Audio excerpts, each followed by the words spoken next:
welcome to Back to School 2020, the virtual edition. Let me start off by saying that you all have done an amazing job getting your kiddos into the swing of things. We are all putting in overtime. You, your children, teachers, our office staff. Thank you for your questions and your feedback and your engagement. Thank you for your patience and your calmness during this odd start to the year.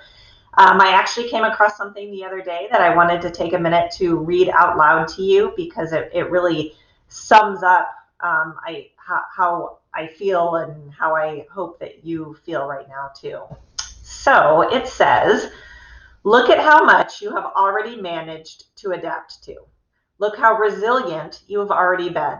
There is no right way to respond to this because it's never, ever happened before. Give yourself some credit. There's no one in the world who has figured this out yet. So it's absolutely okay if you don't either. So try to keep a piece of that with you. I know these times are challenging, and just try to hold on to that idea that it's okay if you haven't figured it all out yet. I don't know anybody who has. I can speak for all of our staff members when I say that we want nothing more than to be back safely with our students. It's wonderful that I can hop onto Google Meets on a daily basis and pop into classrooms, but it sure does not beat seeing the students in person. So thank you for tuning in to our virtual Back to School. I have a couple of things that I want to share with you, and then I'll turn it over to your child's teacher. So attached to the message that had this video in it is also a form where you can ask questions. Please use that form. I will get back to you by Friday, and each teacher will also have their own form available. So you'll be able to ask them questions in that method as well, and they too will respond by Friday. Okay, so first off, a little bit about myself. I have been in LuCMR for a little over 20 years. I taught first grade, third grade, and fourth grade. And I most recently was working in the curriculum department where I actually got to work with all of the elementary schools in our area, and I learned a lot doing that. I'm super excited that I landed here at Grover Heights. It is a wonderful place to be, as most of you already know because you are returning students. My motto is both a question, what is best for students? And it's also a statement, what is best for students? So every decision we make here at Grover Heights is made through that lens of putting students first. Building connections is really, really important to me. Since I cannot do that in person, I am relying on connecting via email, Parent Square, Google Meets, the telephone. I appreciate all of the questions you have been asking and the feedback you have been giving. We've really made use of that and made changes and are continuing to make changes due to the feedback. So thank you for that. I'll be holding regular check-ins. I'm calling them parent principal coffees, weekly for the month of September, and then probably monthly after that. We'll just see how things go. I'll be able to use this opportunity to give you any updates, answer any questions. I'll record these and put them on Parent Square so that if you can't attend, you can still see what we're talking about. So again, that form that I mentioned, there's a space for you to indicate your availability and whether or not you would be attending one of those meetings. And so please respond on that form. That'll help me schedule them, find a time where most people can join. Okay, on to some general school information. I wanted to give you a quick update on the social emotional component of distance learning. As you know, students in general might be struggling now more than ever with connecting with others. So as a district, we're holding what we're calling Friday Care groups. CARE stands for check-in, advise, redirect, engage.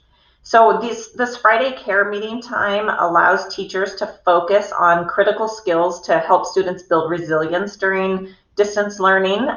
We ask the students to rate their feelings on a simple scale, and that information helps the teacher know if anybody needs a little extra help. So TK through third grade students are learning about that scale for these first few weeks. If you are a parent of a 4th through 6th grade student, ask your child what the scale is. Ask them what the different colors are and what feelings are associated with those colors. and definitely start that conversation with your children. So these meetings are not counseling sessions. They're more like an advisory class at the middle or the high school level. Students are in smaller groups of 20 or fewer, and they have time to connect with one another. They have time to connect with their teacher. They learn some different strategies and skills that will help them during this time. If students do ask for help, or if they do indicate that a counseling session might be helpful, then all the regular procedures, including asking for parent permission to engage a student in counseling, all of those regular procedures are followed.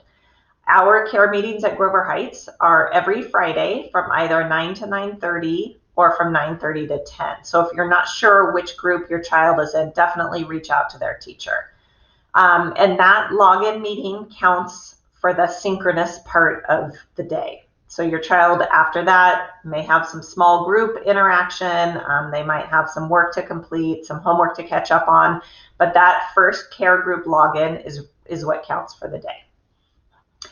This year we'll also be adopting a social emotional curriculum that we can implement either during distance learning. It's also something we could implement once we return to in-person learning. So we hope to have something in place by the end of the first trimester. Another exciting program I want to tell you about is called One School, One Book.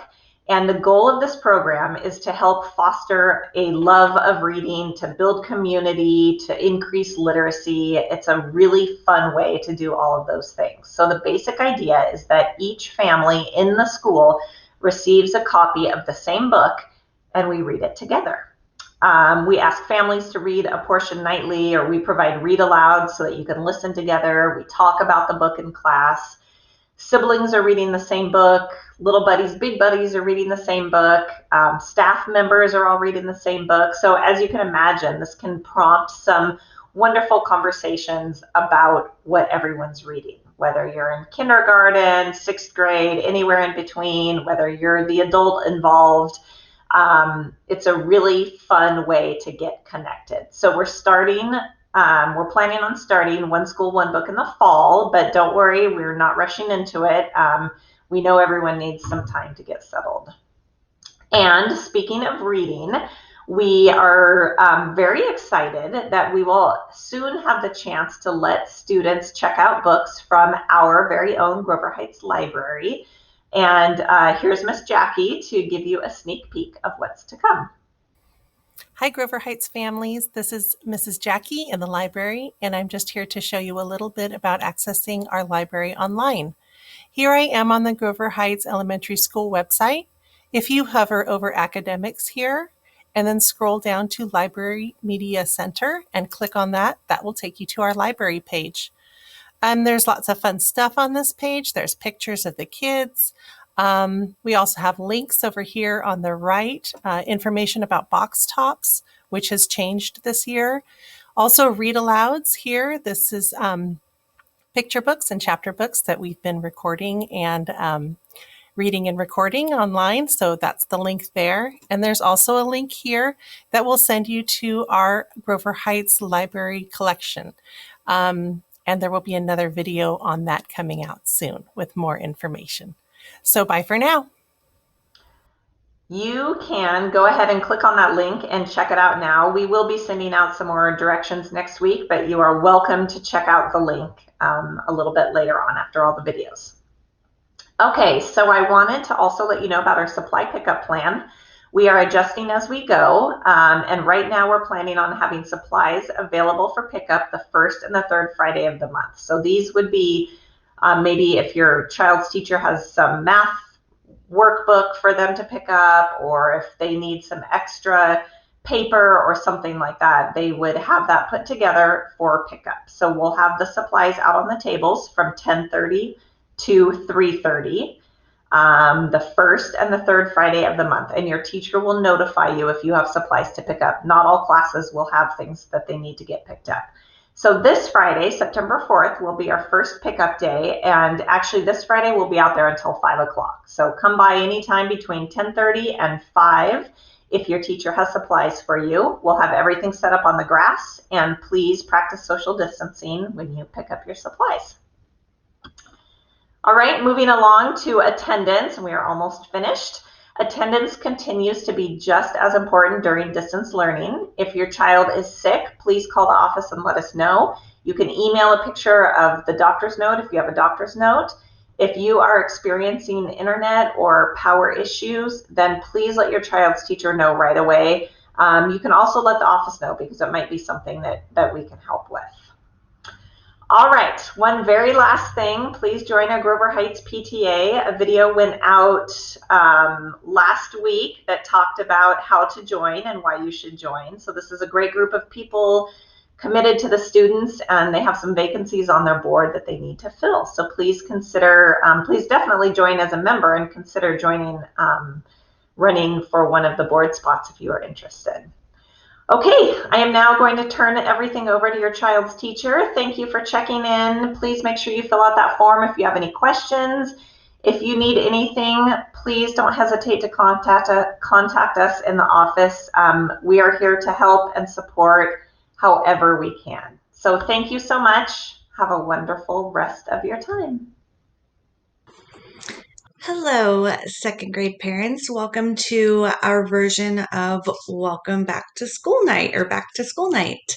I am Mrs. Luna. As all of you know, I am your second grade students teacher, and I am having so much fun getting to know them already and finding out about their likes and their interests. It's been a lot of fun the last 2 weeks. So let's go ahead and dive into some important information that I would like to share with you. So just a little bit about myself. This is my 7th year teaching and my 6th year teaching at Grover Heights. I absolutely love working at Grover Heights. I love the staff. I love the students. I love the parents. I just don't ever want to leave Grover Heights. I just really, really enjoy it. I live up in Paso Robles with my family, my husband, and 4 boys. They range from, our youngest is a 5th grader this year, and we have 2 in high school, a sophomore and senior, and 1 in college. So we are super busy.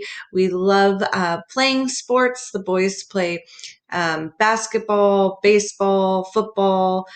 They enjoy golfing on the weekends sometimes.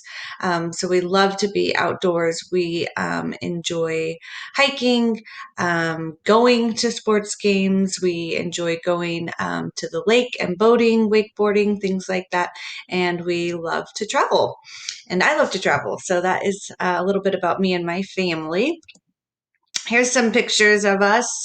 As you can see, all the boys are getting taller than us. So that's been interesting. This is us this summer at Zion National Park. This is our dog, Paige. She's the other girl in the family. So me and her team up because we're the only girls, but she's definitely spoiled in our family. So yes, that's us. So my contact information, you can always contact me, which a lot of you parents already are doing through Parent Square. Just email me and then I will get back to you as soon as I see it. Sometimes I'm busy on the computer meeting with students, so I don't see it right away, but as soon as I do, I will respond to you and your questions. Or you can email me at shelby.luna@lmusd.org.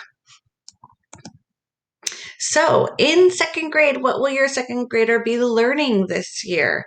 In reading, I'm going to be focusing on their reading fluency and their comprehension skills. So, reading fluency, we are trying to get away of choppy, the dog ran, and really get them more fluent in the dog ran. And when our students are higher readers as well, in those bigger chapter books, really working on our fluency skills and comprehension skills. Can you summarize what you read? What was the order of the story? Can you visualize the story in your head? All of those fun comprehension skills that make us really good readers is what we will be going over and learning more about this year in second grade. In writing, they're going to learn how to write a narrative, opinion, and expository writing. It will be between 8 and 11 sentence paragraph. It's always surprising because they come into us in first grade and you're like, there's no way they can write an 8 to 11 sentence paragraph, but they do. We have a great writing program, and we go step by step. And by the end of second grade, they have their opening sentence. There are 3 events with it, 1 to 2 details, talking about that event, and then a closing sentence wrapping it all up. So it's really fun to see their writing improve over the year. In math, the main concepts that we'll be learning are adding by 2-digit numbers, repeated addition with arrays, which is really the first step into exposing them to multiplication, which they'll be learning in third grade. Telling time to the hour, half hour, and quarter hour. This is huge. So if you can help your students with analog clocks, just learning the different times, the hand, the shorthand, and the long hand, the minute hand, the hour hand, just really help me teach them, because it can be a really hard concept for them. And coins, recognizing a penny and how much it's worth, nickel, dime, quarter. We'll be learning all about that, solving problems using charts and graphs towards the end of the year, and of course, word problems. So those are just the main key points. Of course, we'll be learning lots and lots more other than that. And in science, the things that we learn in second grade are animal habitats, plants and animal needs, erosion of the earth, and properties and phases of matter. So those are the key concepts in science that we go over and learn. So what do I expect from your student? So every day I expect them to be prepared, be on time to class, log on a few minutes early, have your materials ready. So I have that box that I gave them that very first pickup. So just keep everything there. They'll have their math book in there, and their writing or their pencil box. So this way, when I say, please take out your writing journal or take out your one paper in your green folder, everything's right there. They're not running around the house saying, I don't know, where is that? Where's that paper? Where's that box? If you can really help them stay organized and keep everything in one spot, it will be much better for you and for your student and for me. Presentation. So if they can keep their camera on, and still I like to see that they're there, that they see me. I can see if they're responding. So it's really helpful if their camera is on. Please make sure they don't have any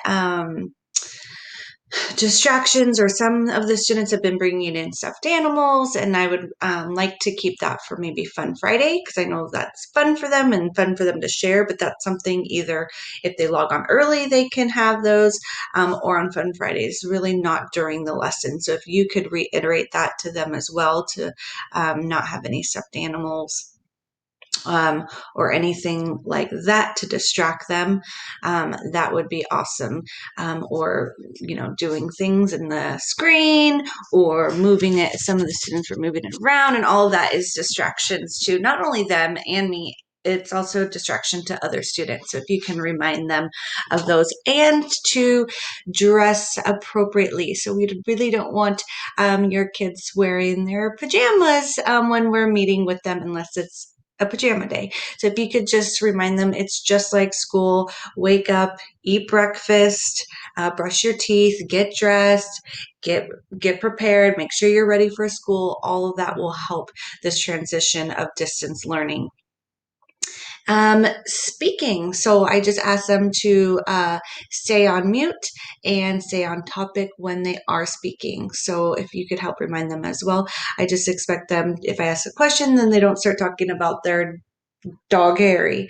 Participation, I expect them to be focused, paying attention, and be an active participant. So raising your hand, thumbs up, unmuting if I ask them to unmute and answer a question. Be respectful. So be respectful with your words and actions. The chat box is only for questions that you may have. So some of the students have been chatting and like, hi, while I'm trying to teach a lesson. And I've been really trying to teach them that that is not a time to be talking. I refer it to like if they were in class, if they were passing notes back and forth to a friend while I was teaching, that would not be appropriate. So if you can remind them that chat box is not to be talking to their friends during a lesson, that would be great.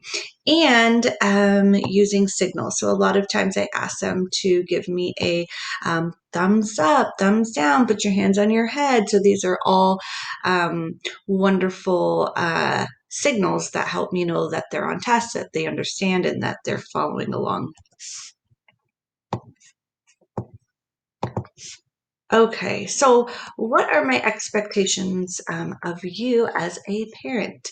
So if you could please create a space for your child that is free from distraction, if at all possible. I know that a lot of us have multiple children, and parents are working from home also, and there's lots going on. But if you could do the best you can to just help your little kiddo stay distracted free from other siblings and things going on, that would be awesome. I did give everyone headphones. Those really help the students drown out the other noise.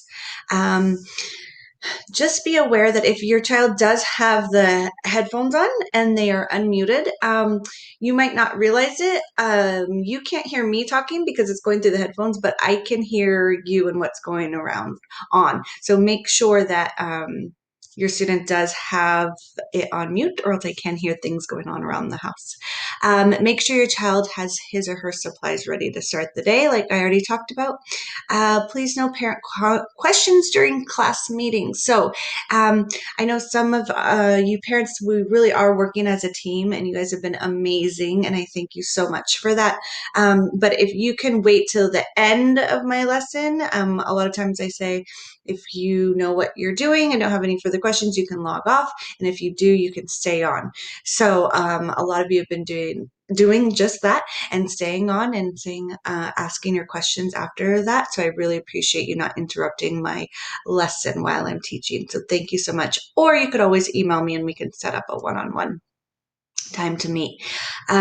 Keep up the great work.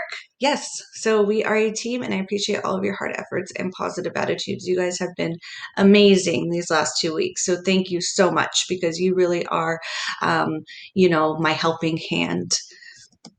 So our schedule is as follow. So we log on live 3 times a day. So at 9 o'clock, at 10:50, and at 1 o'clock. So those are the main times you need to remember: 9 o'clock, 10:50, and 1 o'clock. Monday through Thursday. So 9 o'clock, the students log on, we take attendance, I do a little read aloud. We just check in with one another, and then we jump into our math lesson right away at 9:20. So I give them a live math lesson, and we do some things together, and then I explain what they're going to be doing on their own, and they log off and do their independent work. And then they have a break at 10:30, and then we go back live at 10:50 for our language arts lesson.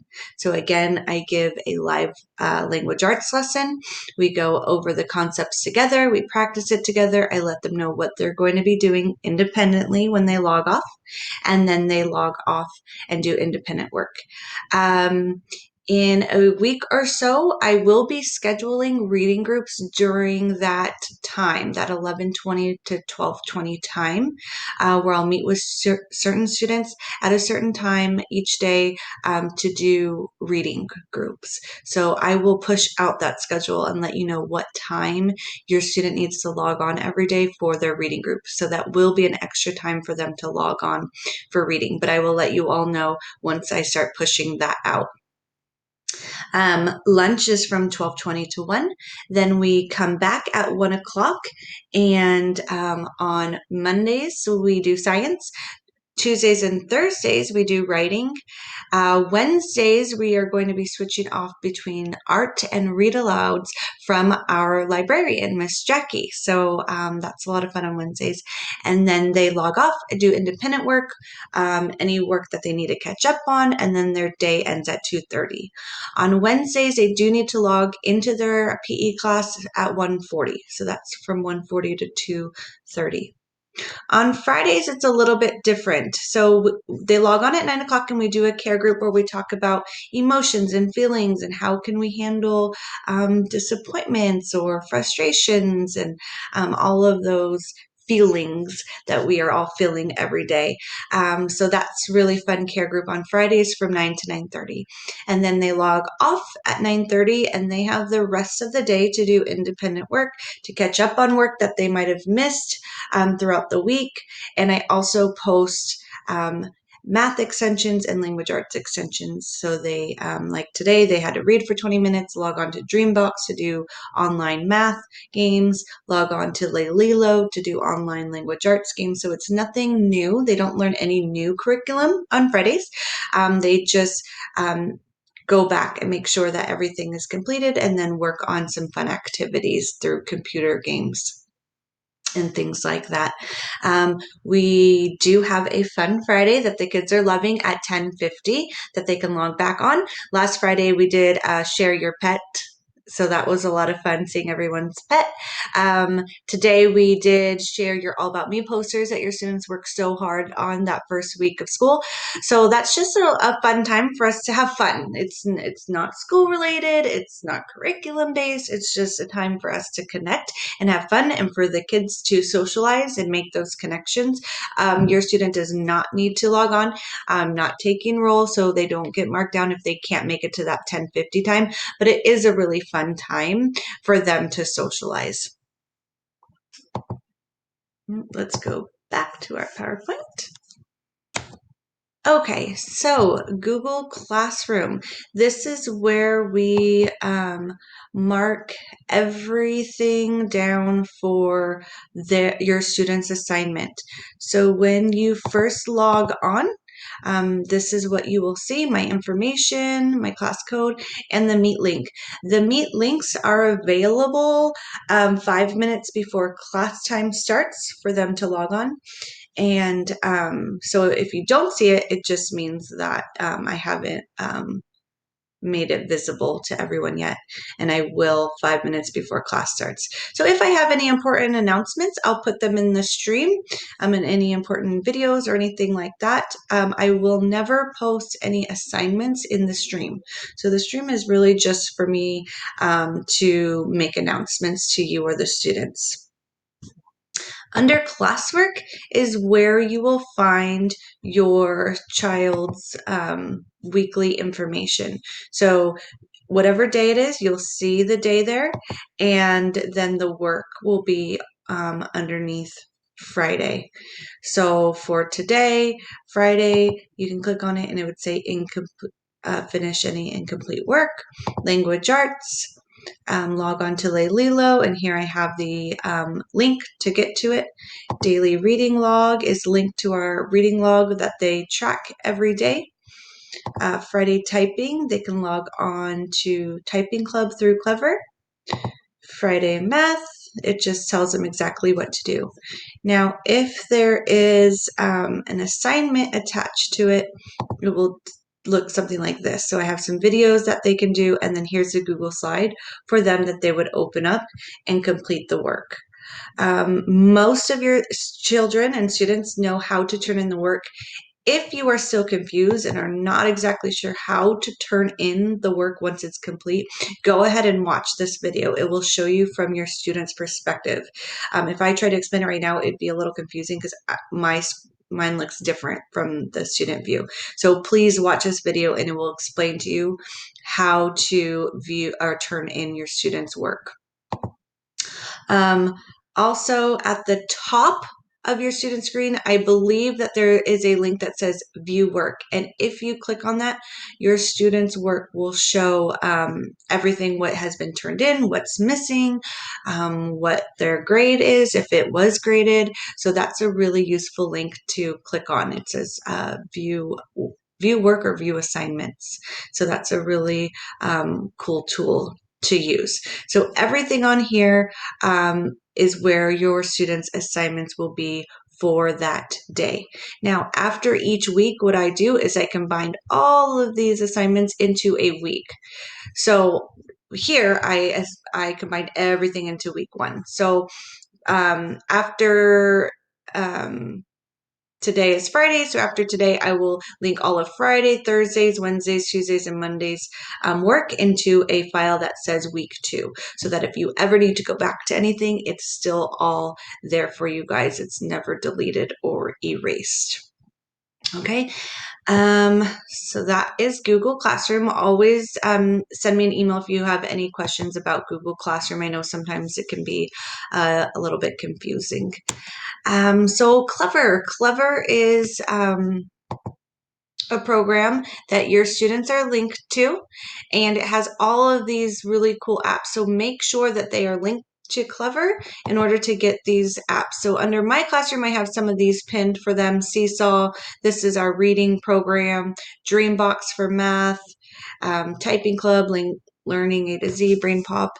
So these are some really great resources for your students to use if they run out of work early, or if you're on the weekends or at night and you want to give them something to do. These are always really great apps for them to go on. So that is Clever.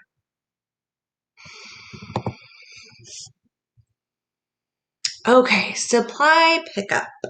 This is the last thing I'll be going over, and then I will say my goodbyes. So we're almost done, so hang in there. I know this is a lot of information. So supply pickups. We had our very first supply pickup, and everybody has all of their things. Great job, parents. And then we had a second pickup just once the math books came in. I really wanted to push those out to you guys and some math manipulatives. But moving forward, our supply pickup will be the first Friday of every month. Sometimes there might be an extra one, the third Friday of every month, but I'm going to try to keep it to just once a month for you guys. Your students' finished work will be to be turned in will be a language arts packet. They'll get one for each week. So they'll have one for Unit 1, Week 1, Unit 1, Week 2, and so forth. And it will be stapled based off the weeks. So they're going to I wanted to give them some paperwork, so not everything was on the computer and screen and not everything was typing. I wanted them to practice writing and actually have a hard copy of things. So this will be completed and saved. Don't throw this language arts packet away. Okay, any finished work that I request back should be put into a manila envelope daily or weekly. So I will give those manila envelopes to you next Friday for our very first or our second supply pickup. The date is September 4th, right? Friday, September 4th. Yes. So how it's going to work is on supply pickup days, you will find the crate labeled Luna. There will be a table that says second grade, and then there'll be a crate that says Luna, and you will find your child's name in that crate, and you will take the new manila envelope out, and in that new manila envelope will be any work that your child will be working on for the next month. So I also reiterate to the students that please do not work on anything until we do it in class or together. But in there will be also some books that I'm going to try to push out to your students. Any work that I want them to do and things like that. So that will be in the manila envelope that you will take. You will leave the old manila envelope with your students' completed work in it. And that is it. This Friday, September 4th, you are going to just leave this packet actually, and then there's going to be one spelling test towards their way assessment that I'm going to have you leave, and you could just put it in your students folder in there. Don't worry that you're not leaving it in a manila envelope, but from Friday on, you will have a manila envelope to keep at home to just keep all of your students' finished work safe. They do have a green folder that I sent home that very first time, and that's where I like them to keep all of their paperwork, also to keep it nice and organized and not crumpled up or trashed or thrown away. So make sure that they're using that green envelope also to store work that we have not done yet or that we're working on. And that is it for now. So thank you so much for your time. Thank you for listening to me. Thank you for watching this. And really, really, I appreciate all of your help and support that you are giving to your children and to me. So together we can definitely get through this interesting and hard time. I know it's not ideal, but we can do it together. Thanks so much.